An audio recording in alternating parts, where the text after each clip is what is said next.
നിനക്ക് ഉദ്ദേശം ഉത്തരം വേണോ വേണ്ടേ? മുസ്ലിങ്ങളെ പേരടിക്ക് എന്തെങ്കിലും കയറ്റിയിടണം. ഇത് മുസ്ലിങ്ങളെ പേരടിക്കിടുന്നതാണോ? ആണോ? മുസ്ലിങ്ങളെ ഒരു ബുദ്ധിയില്ലേ? പിന്നെ നീ ഞാൻ പറഞ്ഞതെന്താണ്? അബ്ദുൾ റഹീമും നിമിഷപ്രിയനും ഒരുപോലെ കേരള സമൂഹം ഒന്നടങ്കം ഇവിടെ എത്തിക്കാൻ ശ്രമിക്കണം. അതിൽ കുറെ ക്രിമികടികൾ, കുറെ വൃത്തികെട്ടവന്മാര് നിമിഷപ്രിയ തെറ്റ് ചെയ്തതാണെന്നും അബ്ദുൾ റഹീം തെറ്റ് ചെയ്തിട്ടില്ല എന്നും പറയുന്നതാണ് ഇവിടുത്തെ പ്രശ്നം.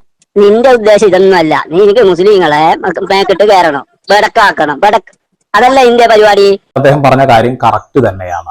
ഫസൽ കാരാട്ട് മുസ്ലിം സമുദായത്തിൽ നിന്നിട്ട് ആ സമുദായത്തെ തന്നെ ചവിട്ടിത്താഴ്ത്താൻ ഒരുപാട് സംഖ്യകളുടെ വ്യൂവർഷിപ്പിന് വേണ്ടിയിട്ട് കളിക്കുന്ന കളിയാണ്.